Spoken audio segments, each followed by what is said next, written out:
Hello and welcome to the all-new Marvel Roundup, the Southgate Media Group's guide to the Marvel Comics of the week. As always, I am Phil Parrish, and joining me is... Charlie Esser! Alright, I'm starting it off, so I guess I will start with the book I didn't get last week. I won't complain about that too much, but Spider-Man 2099, number 21. How awesome is it, Phil? Because it sounds like this was a groundbreaking, earth-shattering book that you loved with all your heart. I mean, it wasn't earth-shattering, but it was good. Remember last issue, Miguel got in a fight with Man Mountain Marco, then he got knocked out, and his father took Tempest. So it opens up with Miguel waking up, taking off, thinking about how he has to, he's going back to Parker Industries to try to find the way to, track down Tempest and his father.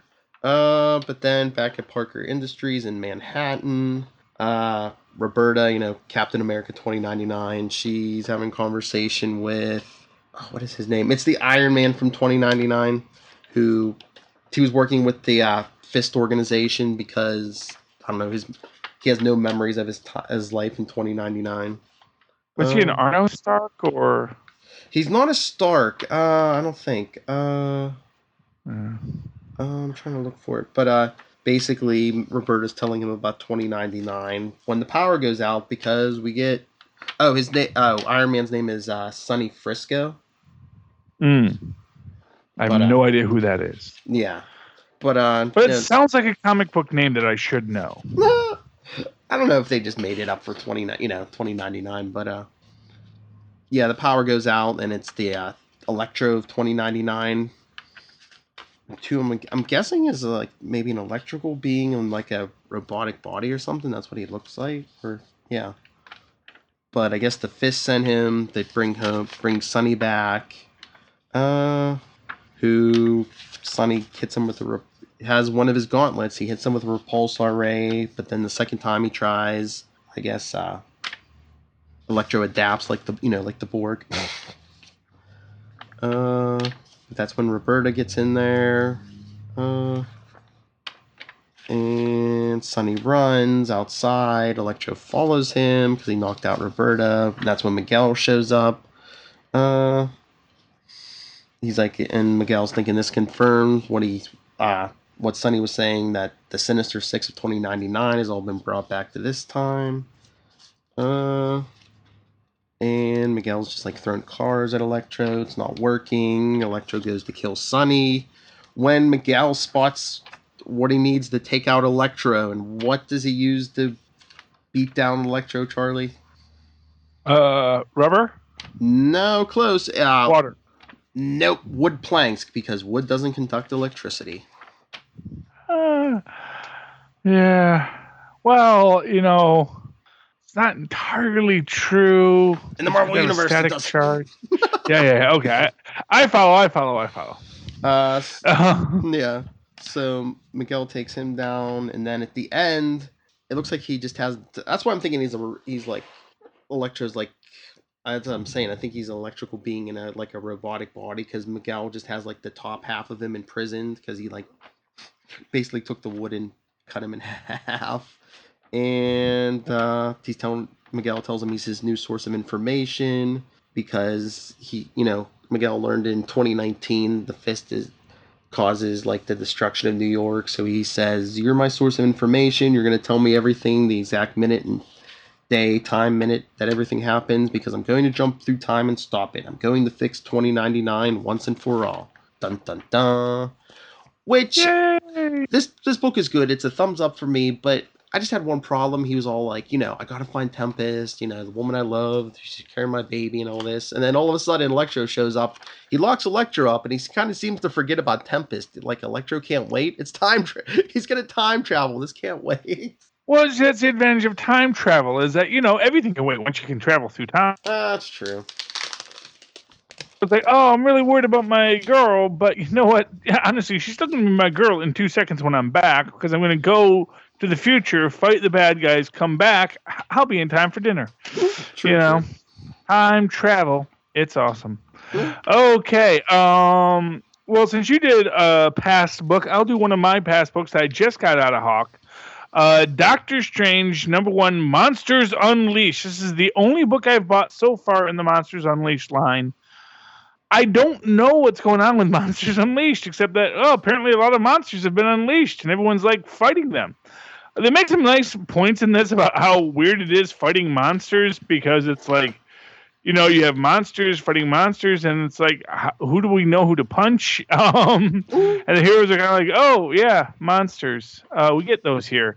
And it does complicate things. Anyway, we open up with Doctor Strange dealing with, you know, a world without magic as he tries to be a superhero and not doing that well. He eventually uses what looks like a piece of wadded gum on a bow and arrow to send a creature somewhere. He's not sure where.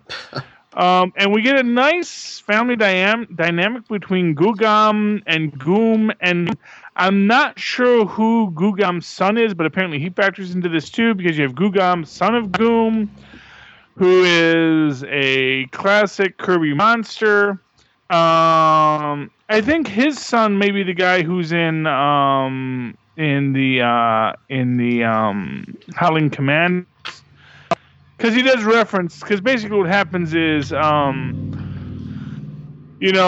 Doctor Strange vanishes the monster that they're fighting, but that robs Gugam of his victory, which makes him look pathetic in front of his child, and makes him look pathetic in front of his father, and so Gugam comes to extract vengeance from Doctor Strange. And honestly, I'm going to tell you this right now, the entire reason I put this book on hold, why I put it into the back, monster wearing a fedora, a tiny fedora. And I see that, I'm like, okay, well now I have to buy the book, because you have a monster who's clearly a monster with a trench coat and a very tiny, and it's like, that's a disguise. But, you know, in New York, yeah, kind of. And there's some really beautiful scenes of Gugam and Doctor Strange discussing things as Gugam is Doctor Strange is gathering equipment for the next battle, which includes all sorts of mystical herbs and potions. And he takes Gugam's hat, and then they call Spider-Man to borrow his employer's jet. And not for nothing, this is one of those funny things there for Doctor Strange, because obviously it's like, oh yeah, my employer. Meanwhile, like in the last Doctor Strange, we had him basically going to Jane Foster. It's like, yeah, my whole thing is I see through magical deception. So, okay then. And not for nothing, I think actually Doctor Strange knows about Peter and Spider-Man being the same person. Anyway, they fly to the North Pole to battle the monster. They do battle the monster in some pretty awesome plot lines. You have Doctor Strange using a magical mushroom to increase his size to battle the monster, which makes Gugam mad, because he's like, oh, you could have given me that and I would have been giant and destroyed the monster. He's like, yes, but if you were giant, you would save humanity too. He says, well, yes, maybe a little. But it's a great battle. It's a great fight. It is, and honestly, the camaraderie and the fun between Gugam and Strange is really well worth the enjoyment. It was not a cheap book. It was $4.99, for goodness sakes. Wow. But it was, yeah. I didn't realize that when I bought it. It was like, oh wow, there were two $4.99 books in my pile. This and Thunderbolts by the amazing Jim Zub, which was well worth it, obviously. Yes. But this is well worth it too. And here's what I'll say: when you charge me $4.99, but you give me a book that I walk away from and say, oh, okay, that was a really good book. I'm like, oh, okay, that was a good book, so I can't really complain that I had to pay that extra buck. So great. And of course, so then they capture the monster because they give him the shrinking mushroom, and then they call up Peter, who brings his plane, but then he lands the plane on the ice because Peter is not good at his job. No. The plane crashes to the ice, so they have to order a new plane. Oh, Peter, you are so lost without Otto. I don't care how rich he is. He's not Bruce Wayne. He doesn't have infinite wealth. which apparently Bruce Wayne has, because Bruce Wayne can go through bat jets every 2 weeks. But Pete, you drop one spider jet at the bottom of the ocean, people are going to start asking questions. Is the Spider-Man division really a profitable addition to our team? Okay, but thumbs up for Doctor Strange: Monsters Unleashed. It was a good book. I hope we get to see more Gugam and Doctor Strange, because I think they made a great team. And, maybe he should start studying magic. I would love to see Gugam Apprentice Supreme. Okay. What do you got next, Phil? All right, I guess I will jump to Nova number 4. Yeah, it opens up with Sam talking to the girl in school he likes, who he's been thinking about. He asks her out, and she says, sure, pick me up at 7. And he's like, okay. And then he's like, wait, pick you up? And he's thinking he doesn't drive. Then it goes to Rich Rider, who I don't know, unless this is a story I never read, it seems like he has like a headquarters or something, or maybe it was New Warriors. It looks like he had a room somewhere. It looks like the globe and like the site of the old World's Fair. I don't know. It's really weird. Oh yeah, you mean in the ones in Queens? Yeah. Yeah. Okay. They always do a big globe at all the World's Fairs, but well, I'm assuming because since it's New York, yeah, I'm assuming it's the Queens. Yeah, that's probably the. That's where you will remember that from Men in Black with the flying saucers. Mm-hmm. Yeah. And, so he goes into his secret room there, and he gets attacked until his attacker figures out it's him, and it's Gamora. Bum bum bum. No. And then Sam They're kissing on the cover. So what happens next? Oh, but you have to wait, because then they show Sam getting ready for his date. His little sister's bugging him. And then he says to his mom, hey, can I borrow the car? And she's like, you don't have a license yet? I'll drive you. He's like, what? No. He's like, Mom, I fly to space like every day. I stopped an alien brain from exploding. I can drive a car. She's like, not without a license. Let's go. And they leave his little sister with her grandmother, but his sister sneaks away and picks up. He has like a bunch of Nova helmets laying in one room, and she picks up one of the Nova helmets that has a strange purple substance we saw coming out of Rich Rider. So remember that.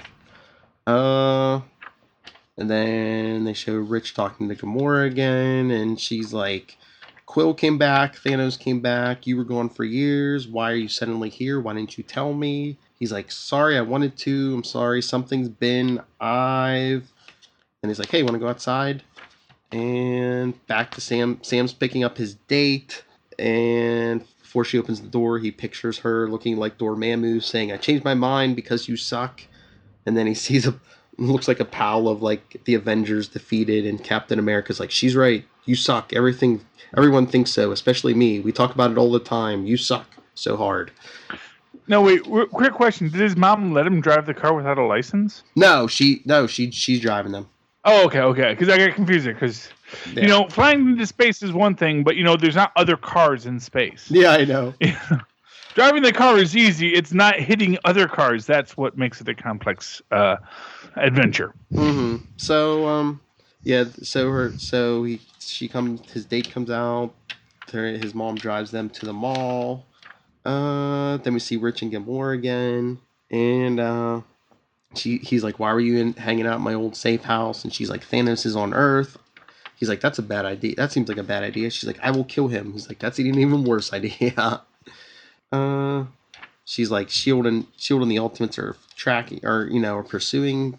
Shield and the Ultimates are pursuing her. She says, I heard you were alive. I thought you would understand, but maybe you don't.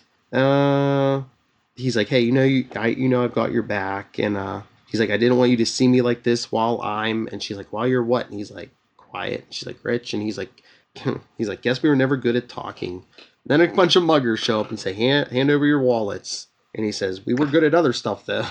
Really? You're a mugger, and you're going to mug the green woman? Exactly. I mean, I don't even know if Nova's in his costume at this point, but it's like, really, you're in the Marvel Comics universe. You know that superhumans are everywhere. Hey, that girl is a bright shade of green.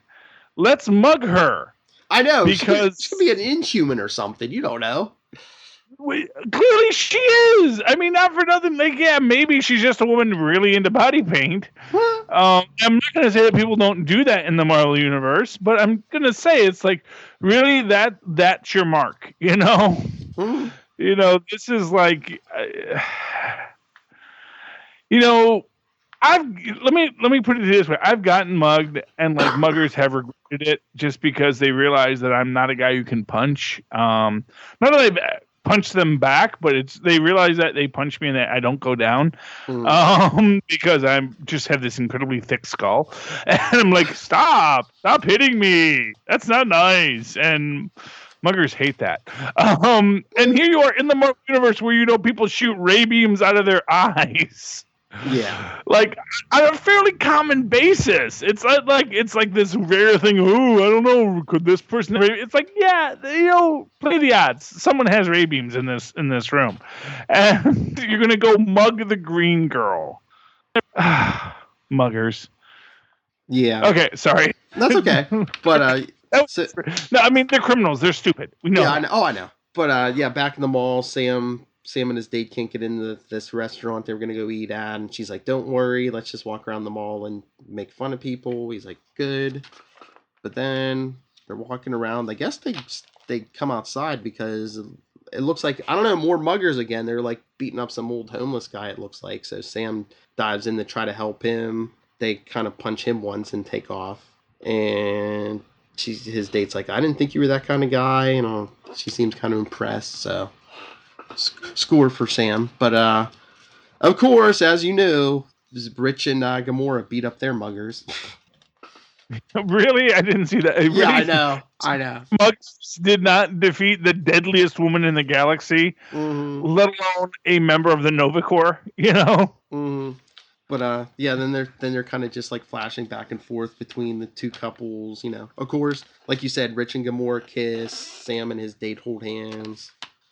And then Rich seems like he's in pain, and she's like, Rich, what's happening? He's like, I haven't told you everything. Something's wrong. He's like, oh, God, Sam, this is my fault. And then he puts on his helmet and takes off. Sam and his mom drop his date off, and then they go home. And there's a big hole in their house, Charlie.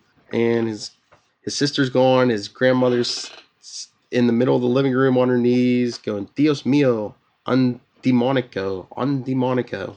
So I think something came out of that helmet, Charlie. Yeah, and apparently it is all symbioted up on the little sister. But it was good. Thumbs up. Good. Thumbs up. Cool. Okay, and that'll bring me to my next book. Let's go with Squirrel Girl, number 18. This was a good issue. There is a logical inconsistency in here that kind of like bugged me. And it's like, really? You just did this, then you did that. I may have to write to the authors of Squirrel Girl to say, I love your book, but I'm finding some continuity errors that are not sitting well with me. Who's our writer on this? They don't have the yes. Mr. North, Mr. Ryan North. Logical inconsistency. So we start off with a Street Fighter scene where it goes fight. We have Koi Boy and Chipmunk Hunk facing off against some big guy who has stolen an old lady's purse. Suddenly, nuts are dropped on him as Flying Squirrel Girl attacks. And he has a great line. He says, no, I only wanted the benefits of crime, not the consequences. Battle. We find out that Chipmunk Hunk was originally named the Handsome Puncher. So now I absolutely want to see some old retcon episodes, retcon series of the Handsome Puncher. Back before the Chipmunk Hunk was embracing his chipmunkery talents. They go and meet Melissa, the brilliant engineer, who emphasizes that with great power comes great responsibility. Basically, she promises to give everyone various advantages and skills, including flight, because Koi Boy could be a flying fish, and Chipmunk Hunk could be, a flying chipmunk, even though there aren't such things, but he could be the first. But you know who's the voice of reason in all this, as always? Nancy White. Huh. She sees right through Melissa and sees that she is totally supervillaining it. After all, she does have bear butlers. And they go through a fun bit there about how she could go to Europe and yet brought Alfredo the chicken, who watched the chicken while she was gone. Meanwhile, we know that Alfredo was actually on the menu last week. So Melissa is revealed as a supervillain. And here we have the continuity error. So Doreen calls all the squirrels in the city, and Melissa calls all the rats in the city, which is like, oh, scary. She's called all the rats. Although, and again, not for nothing against vermin, she showed how her squirrel communications, that ratties is not that differentiated from squirrelies. They should have been able to talk.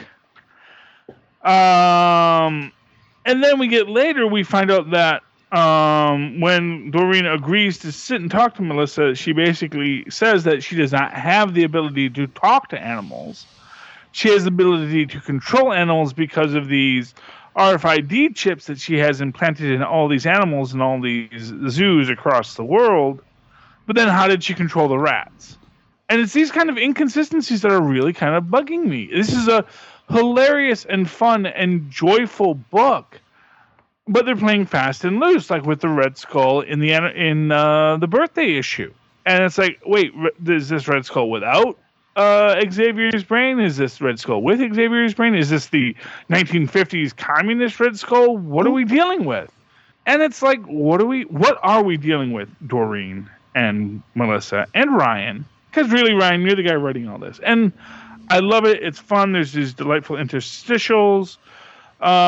We see that basically Nancy and Doreen seek to attack Melissa, but she has called all the animals of the Central Park Zoo to her aid to destroy them. Continued next month. And then we get a nice little backup piece of Alfredo the chicken, who is running from Chef Bear.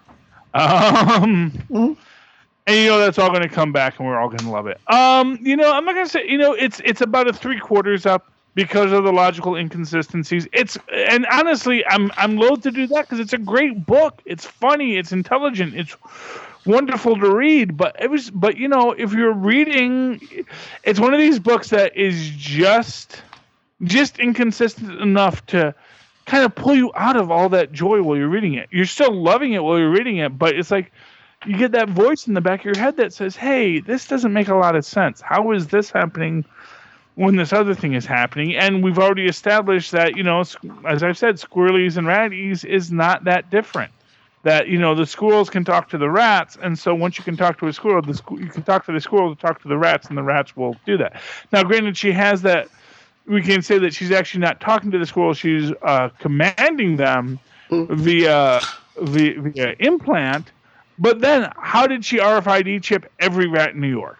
That doesn't make any sense. Who pays to RFID all the rats in New York? Maybe a significant number, and really she only had to bring a significant number, so maybe this was just all the rats she had. So we can headcanon that, and that she was bluffing about having all the rats in the city. Weird. That's what I'm saying. It was a scene that played weird. But that's my. It's like almost up, but at the same time, it's at 3/4 up. It's not fully there, and it's like the more I think about the logical inconsistency, I want to move down, but I know I can headcanon it. It's, as I always say to Zach, it's a thing that you can either not think about and enjoy, or you can think about it so hard you headcanon everything. But if you don't get either too little or too much, you get in this sad spot where you're going to be angry. But the inconsistencies. All right. Well, then, since you did Squirrel Girl 18, I guess I'll go to Old Man Logan 19. There you go, squirrels and wolverines. No, great taste. That's right. This one opens up at the cellar, the maximum security super prison, where the guards are all freaking out because something's coming their way, and it turns out it's Old Man Logan. And he's telling them, let me into the lower levels. Open up the rest of the blast doors, and they're like, no, stop. They're like, you're supposed to be on our side. And then one of the guards shoots him in the back, and he says, big mistake. And then one of the guards comes out in some kind of armor, and he says, stand down, Wolverine. I'll put you down. He says, don't go by that name no more, Tin Man, and I don't take orders. So he cuts the dude out of the armor. And he says, which way to the lower levels? And the guy says, here, through that door. So Logan cuts through the doors and goes down, and one of the guards says, what's down there in the lower levels? And the other guard says, lower level is the black level. It's where we keep the really scary ones locked away, supernatural and occult. The ones they don't ever let out. And why does he want someone supernatural, Charlie? Well, we flash back to 9 days ago. 9 days. Such a simpler time. He's talking to Magic, and she says, you have to be kidding me, because he asked her to send him back to the wastelands, and she says, why would you want to go back there? It sounds horrible, and everyone you know and love is dead. And he says, almost everyone, that's the point. And he's like, I left Banner's grandchild behind, and when Gene got in my head and messed with it, I saw, a possible future, what he could be growing up into. And Magic's like, don't do this anytime. She even says, you have your life again, you have the X-Men again. And he says, I know, but I'm not going lightly, but I can't live with myself. I leave that kid in the middle of, all that badness. And she says, I thought you left him with Luke Cage's daughter, Danny. And he says, I did, but how do I know he's safe or she's even safe?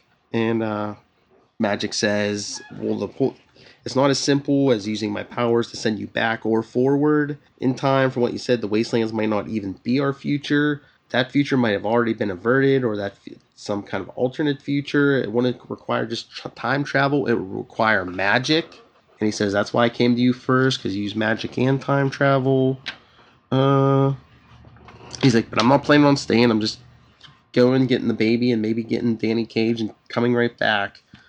And she says, I'm sorry, but every time we mess with time like this, it goes bad. She says, I've seen you change so much since you came back to us. You're almost like your old self. She's like, stay with us. And he says, I can't do that. And she says, my answer's no. I won't do it. You're going to have to find another way. And back to the prison, Logan's still going through the guards. Until he gets webbed up. Miles Morales shows up. He says, what's up, Grandpa? He's like, they run out of rice pudding in the X-Men's cafeteria. Because he's old. Nah. And not for nothing, he is like 400 years old at this point, when you think about it. So, of course, Miles is getting mouthy with him. And Logan's like, stay out of my way. I don't want to hurt anyone. And Miles is like, tell that to the guards you just slashed your way through. And Miles says, I'm getting really sick of these hero versus hero stories. Tell me what the heck's going on. Maybe I can help you. And Logan says, help me. Trust me, I've been through that. Ain't no one left who's going to help me.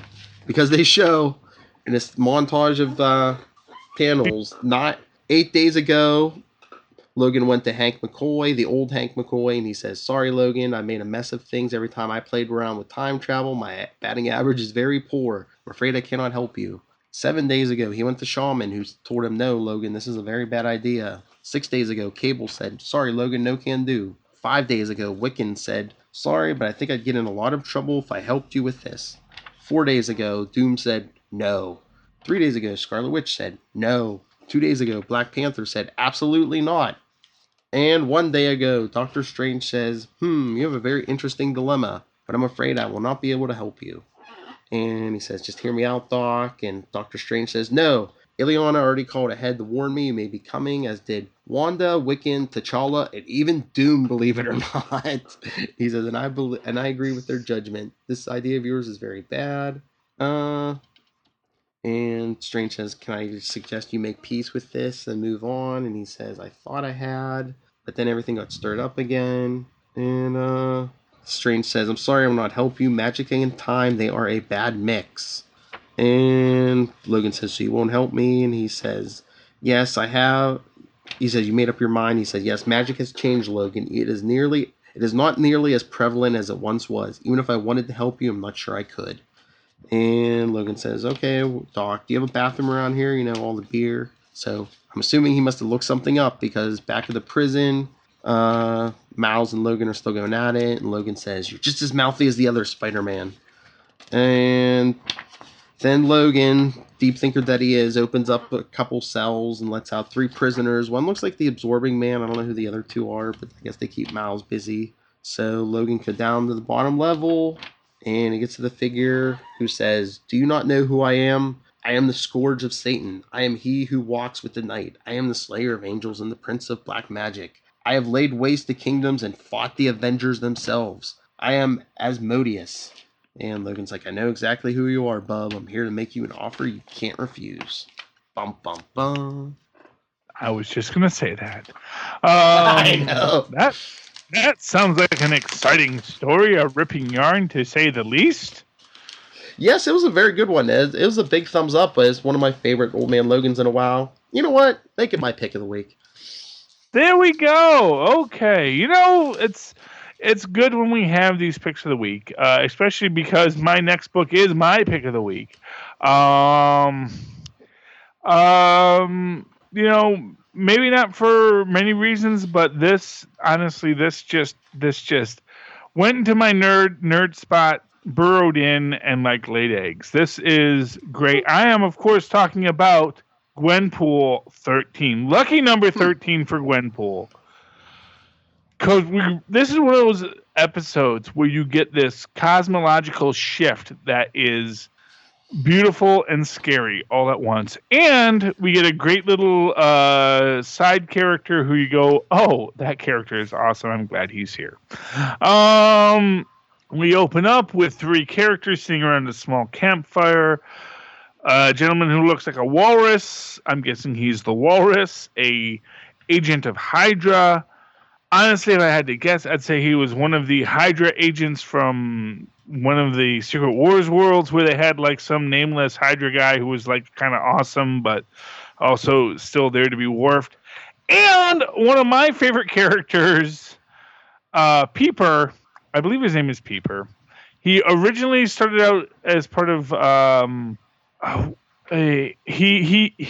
Lifter, and a Shocker mutant character.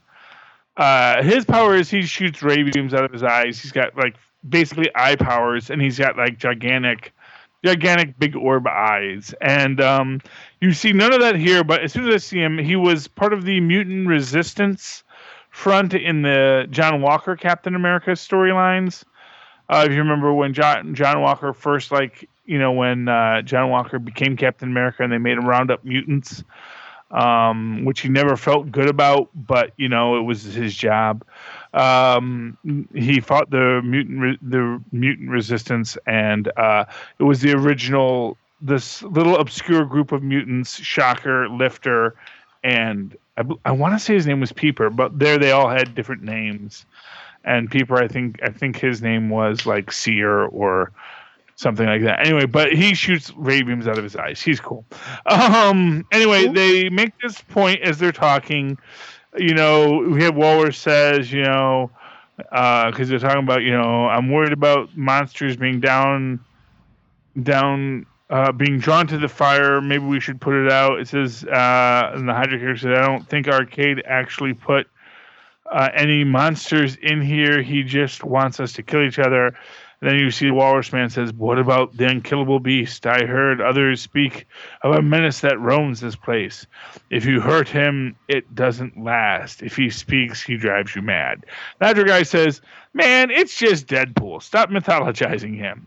And Peter says, Deadpool will still totally kill us, though. And he's like, yeah, you're right. He would. Maybe we should put out the fire. And then wham, smashing through the wall. We see Deadpool with his arm around Batrocc's throat as he throws him down. Fight. And then, of course, Gwenpool shows up, basically chops off. Well, doesn't chop off Deadpool's arm, but basically slices him across the shoulder blade. And she makes this great point where she says, "Oh my God, you talk so much. Your word balloons are probably covering all the art." And he goes, What was that? Word balloons?" And then Megatoni says, Gwen, Deadpool is famously crazy and yes, unkillable. Use your comic book knowledge on him. What are his secrets? And he says, well, that's the problem here, Megatoni. I don't read Deadpool. And it says, I said, what? You're kidding, right? I thought he was totally your thing, like violent, jokey. You both have those little tail nubbins on your masks. And he says, I don't know. He's just a little too lol memes for me. Wait, is that how you see me? And he says, and then Deadpool basically smacks Gwen to the side, but then she realizes that this isn't how you play as everyone's attacking him. Then you see her make a little board with all the characters on it, and she goes, boss fight, let's go. And she's directing everyone to basically attack and retreat to thwart Deadpool. And this is the part that makes us the pick of the week. It says, she says, terrible eye, can you paralyze Deadpool? She says, I will begin this spell. Megatoni, he's paralyzed. And it says, once he's paralyzed and chop up, he'll still regenerate. Do you have anything that will stunt that while we get out of here? And he goes, shut up. He says, sure do, Gwen. What is going on? And then Gwen says, you're the dungeon boss, and we're a totally min-maxed team that took you out. Says, no, sweetie, that explanation doesn't work for me. He says, well, it's working great for me. It says, you think I haven't fought teams before? There's a graveyard in Queens filled with the bad dudes who have worked together to take me on. He says, that's true. I guess it's because you're just a guest star in my book. And then Deadpool goes, your book? Oh, I see now. And then everything changes, and the idea that the entire universe changes says, let me show you how it's done. And Gunpool says, everything looks different. He says, what do you mean? He says, I don't know. He says, and Deadpool says, what happened is you said the magic words that made Deadpool's widow brain reconfigure and see the horrifying light of all reality before us, as it sometimes likes to do. This little encounter is governed by outside forces. Then you are in big trouble, madam. I see Gwen, the terrible eye says, if he shrieks, he drives you mad. I says, so you're in a comic book. You own comic book. Your own comic book. And you think that gives you special protection? What?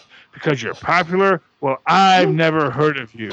Your name is Gwen. I guarantee you anyone who doesn't read this thinks you're Gwen Stacy. Do you know sort of me? Everyone. I've had hundreds of issues. I don't know how many series. I guest appear everywhere. Comics, video games, TV shows, much merchandise, and never forget the highest grossing R-rated film of all time. You, however, first appeared as a backup in Howard the Duck because they weren't sure if anyone would like you. You are the last person who can kill me.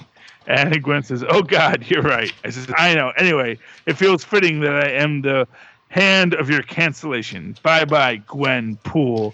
And adds the E in her name. Beautifully subtle and perfect. And then she goes, wait. It says, right. Last words. Go for it. It says, if you're so powerful, if you know all this stuff, then why are you trapped by Arcade? Why are you just playing out his stories? He goes, I.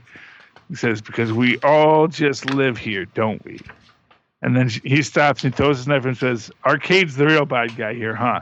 You're like a teenager. I'm beating up on a teenager. And she goes, yes, obviously, you friggin' jerk. Hey, I only punched you. You put your sword all the way through me. Says, yeah, but your punch hurt. And then you see, okay, go. And then we get this great thing where basically Deadpool and Gwenpool team up, use their amazing ability to see through reality to totally track down Arcade, beat the heck out of him, and then they come out in Staten Island. And then this is the beautiful part of Gwenpool and Megatoni, who's like, and in there, all thanks to you, Gwen, I had a purpose. I was doing something. Because he's like depressed that they got out of the dungeon. Says, out here, I'm just a fat guy nobody wants on their mission. Says, oh, Tony, you're just like Deadpool. You both got stuck in the plot. Says, you both got stuck in the plot. I have an idea. And where does she take Megatoni to? Give a wild guess, Phil. If you had Megatoni as amazing super science crazy healing potion abilities, where would you take him to in the Marvel Universe? Savage Land? Oh, Parker Industries! Oh, no. So right Lex Luthor, check. Basically, he's got all of his things out of there. Peter Parker is like, and you designed all of this? Like, yes, Mr. Parker. Ha! You have no idea how revolutionary this kind of technology is, do you? It says, I just use it to help in fights, Mr. Parker. Says, oh, that is classic. Reminds me of when I was a teenager, just whipping up impossible inventions on the fly because, well, never mind. And you have Batroc say, why are we here? I says, support, Batroc. Did you learn nothing in that dungeon? We work best as a team. He says, Gwen, you did very well in there, but the circumstances have not changed. If we are to survive in the long term, we need to distance from the old MODOK team. And she goes, it's funny. I think we've used that word more now to refer to our team than the actual big-headed guy himself. Says, yes. Says, and this is a nice thing, because we see Mayor de Blasio with Vince talking, and you see Gwenpool realize that,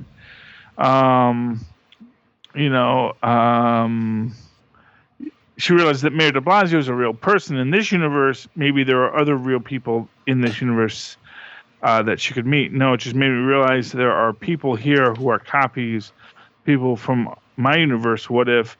And Megatoni's like, I'm hired, Gwen. You were right. And basically, Megatoni starts on his new job. I so hope we see him in future episodes of Spider-Man.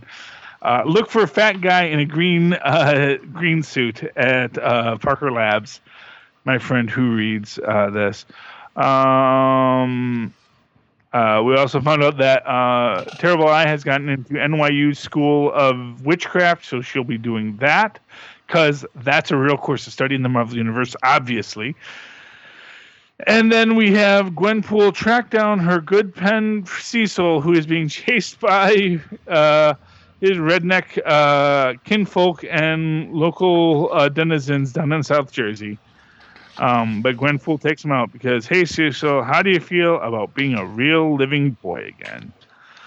Next issue, we've got Ghost Rider and Hawkeye, the cool ones, the new kids. It is so perfect. This entire book, it is just beautiful. Gwenpool, she's awesome. I mean, what else can you say about her? She is awesome. She crosses that barrier, and the Deadpool thing, I mean, honestly, is one of those age of the century moments where the entire tone of the comic changes because someone else says, "What, you think you're the only one that can cross the wall?" Oh, I want to see that with Deadpool and She-Hulk at some point. Honestly, I really want She-Hulk. Really want Gwenpool and She-Hulk to meet with the current She-Hulk being all broody. I think that's going to be pretty awesome. Anyway, but yeah, that was my pick of the week, Phil. Gwenpool, number 13. Awesome. All right. Hope I didn't take up too much time just yammering on about it. No, you're good. But since you mentioned Deadpool, and it's my last book on my own, I'll go to Spider-Man Deadpool number 15. Till Death Do Us Part 2. Yay! Mm-hmm. And so, of course, Shikla's hordes are invading New York. And Blade's made it to New York. He's being attacked by, it looks like, demonic geese. until Deadpool comes in, starts shooting him up, and he says, "Blade, buddy, what's my favorite Wesley Snipes impersonator doing in town?" Yeah. First R-rated comic book film to dominate the box office. Got to give your Right. props to what came before you, Deadpool. Remember that. Mm-hmm. So they take out the demonic geese, and then Blade says, Blade says they need help. He says the last scion of the Van Helsing family, Camper Von Helsing, works in New York City. She may have access to her family's magical armory. And so Deadpool Van goes, Helsing. "What?" Camper Van Helsing. Yeah, Camper That's Von her name. Helsing. Camper, like Camper Van Beethoven. Yes. Same. Yeah. Okay. But guess where she works, Charlie? Or where she's about to get fired? Parker Industries. Parker Industries. Everyone works there nowadays. I know. Don't you start dating? That'll be cool. Well, Peter's in the middle of firing her because he says she misses at least 2 days a week ever since every week she misses like 2 days a week. And he's like, "What, are you secretly a crime fighter?" And she's like, "Sort of." She says, "I play a level 66 superhero in Versus." She says it's an MMORPG where superheroes fight supervillains in 100 arenas. She's like, "There are only a handful of players in the world who are over level 60. And Peter says, "Wow, you must be playing a spectacular superhero." She says, "I am." He says, "Is it Spider-Man?" She says, "Oh, even better, it's Deadpool." And Peter's like, "Oh, sorry, we couldn't make it work." He's like, "Stop by Human Resources on your way out." And then Peter and Anna Marie see the monsters riding outside, so Peter starts changing into Spider-Man, and he's like, "Yeah, let's get our newest innovation in defense out there. 4 robots, Charlie. Guess what Peter calls them? The Parker brothers." And Anna Marie says, "Peter, I keep telling you that name is never going to clear legal." The robots are basically throwing up webbing. Sorry, I had. That's okay. I was going to call them the Fantastic Four, but obviously Parker Brothers is way funnier. Yes. So the Parker brothers are trying to throw up webbing to protect the people from the monsters. Peter's about to jump out the window when Deadpool calls him, and he says, "Hey." He's like, "Hey, my man, my spider, how you hanging? Upside down, I assume." He says, "You at Parker Industries?" And Spider-Man says, "Yeah, but I'm about to leave." And he says, "Hey, I need to talk to someone who works there. I was hoping you could grab her." And Spider-Man hangs up and says, "I don't have time for this." But then Shikla shows up and says, "Hello, Spider-Man." Then Deadpool's on his way to Parker Industries, but I guess 3 of Shikla's, high priests trap him in what looks like carbonite. He looks just like Han Solo. He's trapped in something that looks like carbonite. And he's taken away by Werewolf by Night, who has a little head because Deadpool shot him in the head, remember? And then Spider-Man's asking Shikla, "Are you here for the help with the invasion?" She says, "Yes, that's exactly why I'm here." Then asks me why. They go down to R&D, and Shikla picks up one of Camper's inventions, and Camper comes back in because she's cleaning out because she forgot her solder gun that she bought with her own money. And Shikla picks up a device, and she says, "What is this?" And Camper says, it will induce his sleep, so I call it the Sandman." And Spider-Man says, "The Sandman? Let's come up with a different name." And Shikla says, "What's the radius on this?" And she says, "Can you expand the radius?" And Camper says, "How wide do you want it?" And she says, "How wide is New York City?" And then Deadpool is tied to a chair talking to Werewolf by Night, who says he's going to kill him now. That's when Deadpool pulls out a small pistol and shoots him in the head again. And he says, "Bet you wish you'd confiscated this gun." He says, "Bet you're wondering where I hid this gun, huh?" He says, "Bet you now know why it takes me so long to use a public restroom." So then Deadpool takes off. He's still headed for Parker Industries. He hitches a ride on a giant monster falcon. Because Monster Falcon? It's like a huge falcon, but I guess it's supposed to be like a demon or something. Okay. It just looks like a giant falcon. Yeah. So then Shikla's still attacking Spider-Man.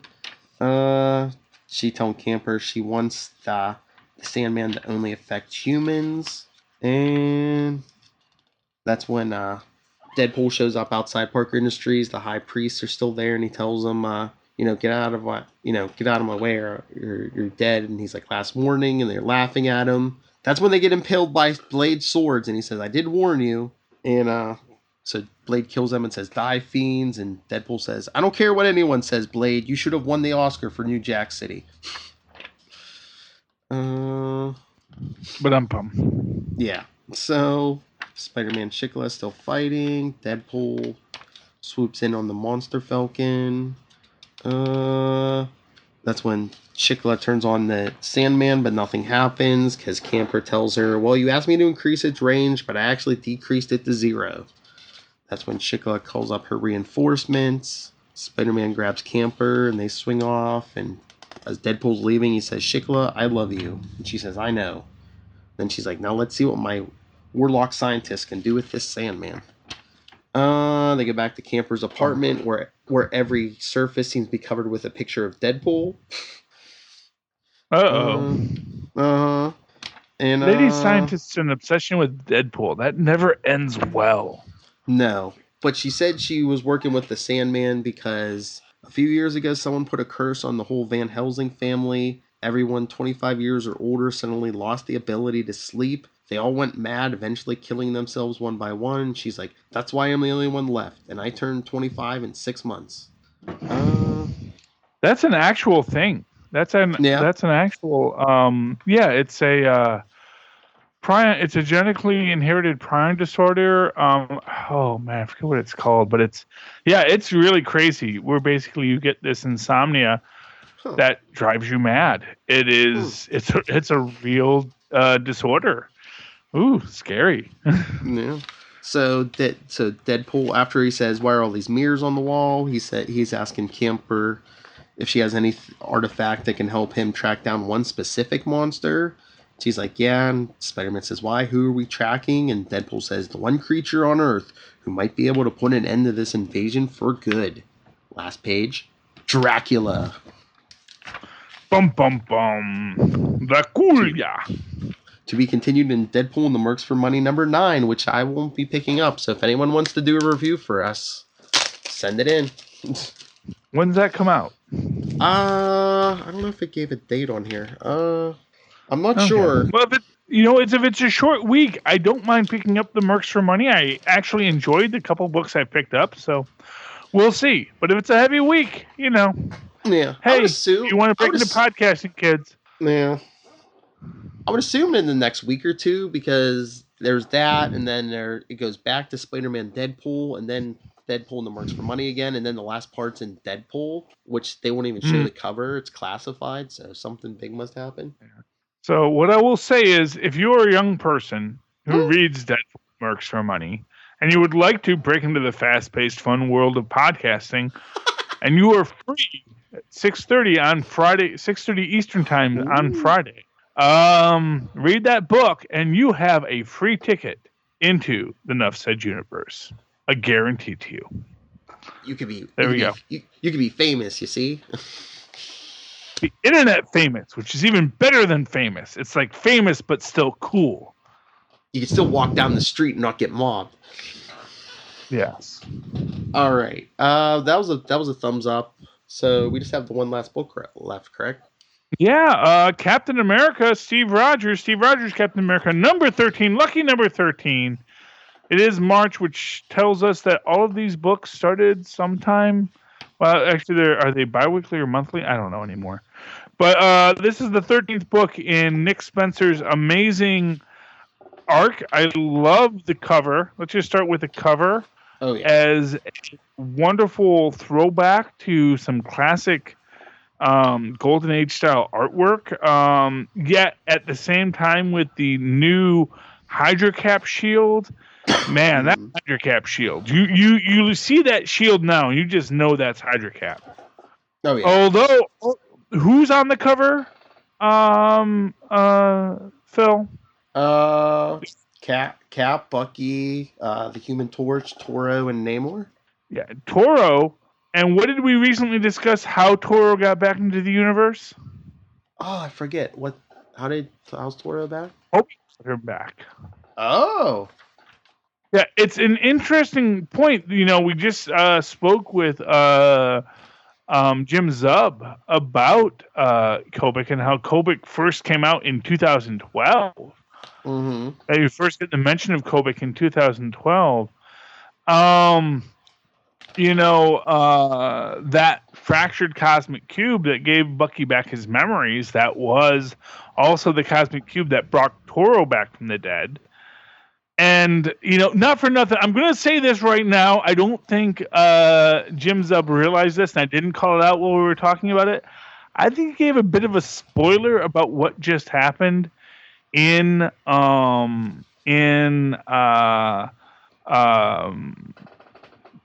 last issue of Thunderbolts. I think there was actually a pretty significant spoiler where I was like, oh, that was not what I realized happened. But thank you for letting us know that, sir.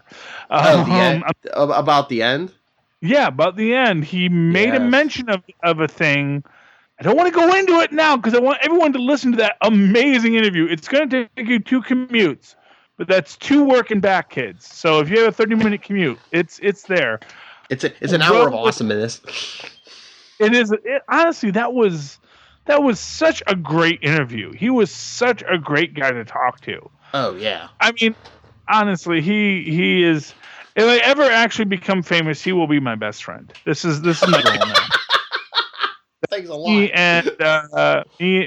and Jim Zub will go get some poutine at some point, and say, we like poutine for some reason. Say, well, it's not horrible. Oh great! Now I have to compete with Jim Zub and Moz Manzor. Oh well, it's Phil. You are always my dearest podcast. I know. Number 3. I'm gonna say you're number 3. It's like I don't. Two, first of all, I don't two unless you get famous. Phil. Let me just say this right now. My friendships are universal. It's like I can have like 6 best friends. I will die for all of you. It's like this idea that I'm going to put one person above. That assumes that some supervillain has put us in a thing that I have to pick. But if I ever have to pick between 2 of my friends, I'll always pick myself because I'm selfless. Because that's why I'm the hero of this book. I'm the guy that'll always sacrifice myself for my friends. When you say, oh, the villain puts you in the room and says, pick between this one and that one, it's like, well, the obvious answer is always, I pick myself, kill me, let them live, because they're more awesome than me. Because humility is the true mark of greatness. Okay, so let's open up this book. Sorry. Where Steve Rogers is telling his best friend, a pal as close as me and Phil, Steve Rogers and Heinrich Zemo, or Helmut Zemo, sorry, Heinrich was his dad. These two, as thick as thieves, going back many decades, at least as far as Steve Rogers is concerned, and for what it's worth, apparently, as far as Baron Zemo is concerned. Baron Zemo really missed the fact that his daddy didn't love him. And just the idea that maybe his daddy really did secretly love him is really, really powerful to Helmut Zemo. You kind of see why in this moment, why the Red Skull sees him as kind of a dweeb. But anyway, so Steve finds out that, Zemo has stolen the British drone, which they now have to deal with. But before he can get there, Bucky and the Human Torch, not Toro, interestingly enough, he's on the cover, not in the actual battle scene. Union Jack, Spitfire, and Namor burst in. And then we cut to modern day with Bob Hofstetter, who is seemingly talking on the New Jersey, where all good things happen. In New Jersey, he is talking on the phone to somebody, ostensibly his wife, who is visiting her in-laws, her parents. And like all good Jersey moms, the daughter hates the mother. and the mother hates the daughter. So it's a very edible state, New Jersey. I can say that I live here, or not edible. It would be actually electoral. Electoral is an electric complex on the female side, but anyway, Bob Hofstadter, he gets taken by Zemo. He's tied up. Then we flash back to Bucky beating up people, beating up Helmet Zero, Zemo. Heinrich Zemo. Cap comes in. We're gonna launch the weapon against everything. Cap stops Heinrich before he can kill Bucky, and he says, "Helmet, what are you doing? I told you we don't have to kill him." Which makes me wonder, with what Jim Zub said in our last interview, this is important, this scene here. When he says we don't have to kill him, what did Kobik do? Okay, moving right along, we get to Sin and Skull. Apparently, what killed the Red Empire was bad bookkeeping, which is partially true. I've always said that the big thing that killed the Soviet Union was the fact that there was not a profit incentive to the ministers of their various enterprises, that you were incentivized to maintain the status quo, not take a risk. And if they had taken a risk in drilling in Siberia for oil, they could have kept the Soviet Union running for another 20 years, which actually would mean they'd be collapsing right now, which would be a very different universe in which we lived. We get Zemo and Selvig talking. Selvig basically says he RFID chipped every person at Pleasant Hill. Cut back to Cap's memories of Bucky beating the heck out of Helmet Zemo. Then Helmet Zemo gets his glove caught in the rocket, and not for nothing. Okay. Love Kobik, darling girl. She clearly had a limited understanding of physics, because if you get your glove caught in a rocket, first off, the rocket is probably going to take off the glove. Yes. So the idea that Zemo is pulled away on the rocket by his glove, it's a little weird there. Hey, what are the laws of physics to a cosmic cube? Yeah, hey, laws of time and space, because we see that Bucky's at a freaking computer terminal where he's, a 1980s computer terminal, because it's the black on red.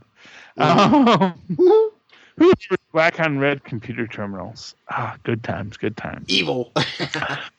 Did you prefer black on red or black on green, Phil? Did you have a preference there, or is that, or am I talking about hieroglyphics to you right now? No. I don't remember those two color interfaces for computers. I never. No. I'm not as old as you, but I'm close. I never had the red on black. I always had like the green on black. See, that means you probably worked with a lot of apples. Apples were red, were on black. The DOS style was always red on black until they went to gray on black when they had the full color VGA display and you had to open up your DOS window, and then it was always gray on black. But anyway, we see them in these way too advanced computers for the 1940s. Because it's literally a PC. You see him walking on there. It's literally a PC. But and Bucky says, "Hey, I can just drop that plane into the ocean. No muss, no fuss, because I can control it from here." Meanwhile, you see, dude, man, now I'm really wondering about what Nick Spencer said last in our interview, because it's like, Zub? Jim Zub. Because, this idea that you could just drop Zemo in the ocean and maybe then Bucky's not on the plane. Interesting. Ooh.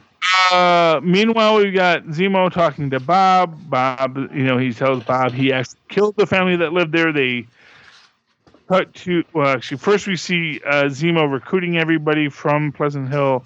We get to see Hyde, Graviton, Serpent Society, the Moth. Oh no, I'm sorry.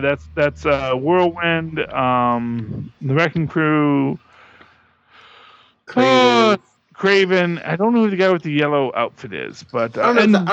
I don't know if that's supposed to be like Yellow Jacket, like from the Ant-Man movie. I think aren't they doing like a villainous Yellow Jacket now? Well, Yellow Jacket the current Yellow Jacket is a chick, so I don't know, or a lady. No. Didn't they do like a one like this? And remember that last Ant-Man series? Oh, you were reading that. I wasn't. So okay. Yeah. No, I'll take your word. Yeah. But last guy he picks up is the Wizard, so that's awesome. And no, I'm sorry, not the last guy, because then there's like 8 more people, including the Circus of Crime, including Obnoxo the Clown. And we see Baron Blood there. I don't know if that's the original Baron Blood or if that is actually what's his name, Victor Strange, Doctor Strange's brother. The way he's standing, the way he's hiding, I kind of think that's Doctor Strange's brother, so that may come back. But then we get to Zemo basically telling the guy that, hey, the people who lived here is someone else. You killed them. You're kind of crazy. Now, Phil, I think it's pretty obvious who Bob Hofstadter is. Who do you think Bob Hofstadter is? Honestly, I'm clueless. Who do you think it is? You're clueless? Oh, goodness. Okay, here's what I'm going to tell you, Phil. Okay. Go to before the big 2-page. Go to the page just before that, okay. as Zemo and Bob are walking through the portal. Yes. Look at Bob's face. Look at his cheekbones. See the lines on his cheekbones? Okay. See his green jumpsuit? Oh no! No. Who do you think this might be? Molecule Man? Who do you think might be truly terrible? Yes, the Molecule Man. Remember, Owen Reese had to create a new Molecule Man in each universe when they were creating them. In this universe, it's a Molecule Man who didn't have his molecule powers. Perhaps a Molecule Man who willingly went to Kobik and say, give me sanity. And now Zemo is going to freaking undo that sanity. Because, when you have a godlike being, and you can totally upend their worldview, wouldn't you want to do that, Phil? Wouldn't that absolutely work out perfectly, 100% in your best interest? Yeah. And you know what hits me on this? I'm reading this, I'm thinking, who's he talking to? I got to think Marsha. Or at least he's hoping he's talking to Marsha. Or something's... I so want Molecule Man and I want Owen and Marsha back. Marsha is Volcana, his girlfriend. Marsha. You know what? Here's what I'm going to say. And I'll tell you this. I think she was voiced by... what's her name? I've forgotten her name already. The woman who played the nanny. I think she voiced her in Marsha in Superhero Squad. It was pretty awesome. Fran Drescher. Thank you. Yes, I want to say that she did it, or at least it was a Fran Drescher impersonator. But anyways, we get the whole everybody who's bad guys who are on the Masters of Evil, including my favorite Marvel Comics villains who never get enough play. When you talk about obscure Marvel villains and heroes, as we were with Jim Zub last hour, the UFOs are clearly represented here. Yes. And that is, I love the UFOs. Although, honestly, they were the test subjects for the spin technology. I always want to see, personally, but Mr. Steel, Ironclad, I always want him to be like the guy who's like, dude, I just want to be human again. I don't want to be a supervillain anymore. I want to go back to just being a freaking engineer and test pilot. Because honestly, everything that happened to me when I got superpowers was pretty lousy.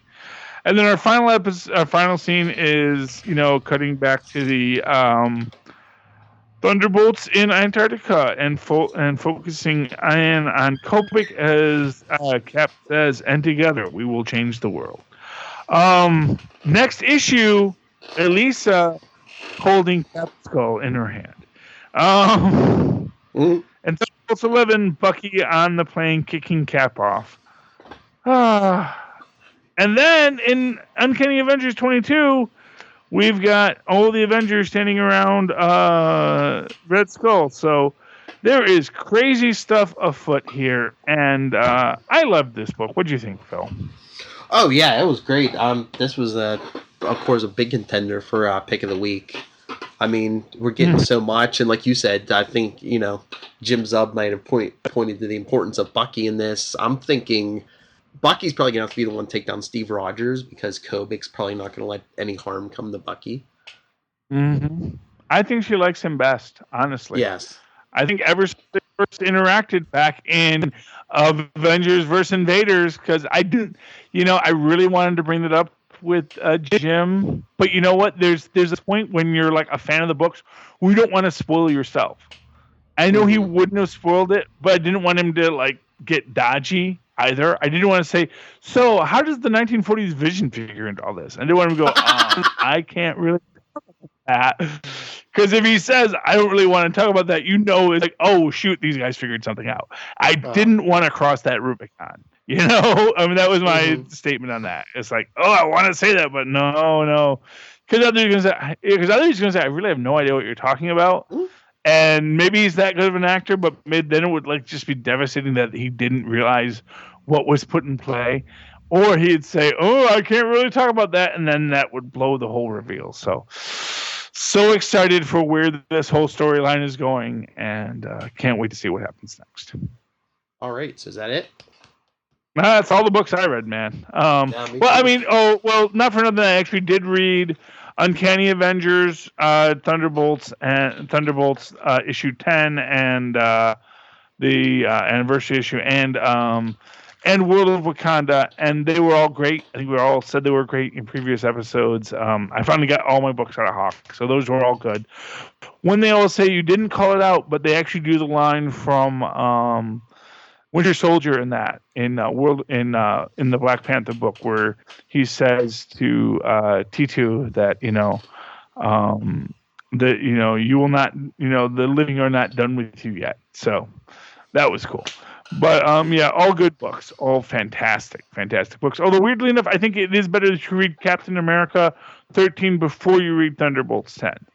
I think Thunderbolts 10 makes more sense after reading Captain America 13. But that's my take. Yeah, it makes complete sense. That looks like where they're going is right to Thunderbolts 10. But all right. If you want to share your thoughts on any of these books, or if you want to, like Charlie said, send us a review, or maybe we'll even put you on here if you want to review a book we're not reviewing. Email us, marvelroundup@gmail.com. On Facebook, we are facebook.com/allnewmarvelroundup. Twitter is @Marvel_Roundup, and we're even on Instagram, Marvel Roundup. And Charlie, if people want to get on the list, be your friends when you become rich and famous, where can they get a hold of you? Well, you can always write to me the old-fashioned email way at superconnectivityblog@gmail.com. That's superconnectivityblog, all one word for some insane reason, at gmail.com. And, of course, follow me on the Twitters. I live tweet The Incredible Hulk, 7 o'clock on Saturdays on MeTV, as well as Agents of S.H.I.E.L.D., Legends of Tomorrow, and the best show DC puts out, Powerless, except this last Saturday this last Thursday when I was recording The Incredible Hulk with Rosemarie, 80s Music Girl. You can follow me on Twitter at Charlie Esser. That's CharlieEsser. Look for the 2 E's right there in the middle for quality. All right. And as for me, you could always email me, nightwingpdp@gmail.com. On Twitter, I am at nightwingpdp. Check out all the fine programming here on Nuff Said. Like Charlie said, Super Connectivity, Wade's World, the main Nuff Said show, and as we said a couple times, we have an interview coming up with Jim Zub, so check that out. It's probably one of the best ones we've done. And on the DC side, just check out Before the Bat, Channel 52, and Legends of DC, where me and Charlie and our friends hang out. All right. Yes. All right, so that is it. Join us next week. More good Marvel comics come out, but until then, don't get on Zemo's bad side.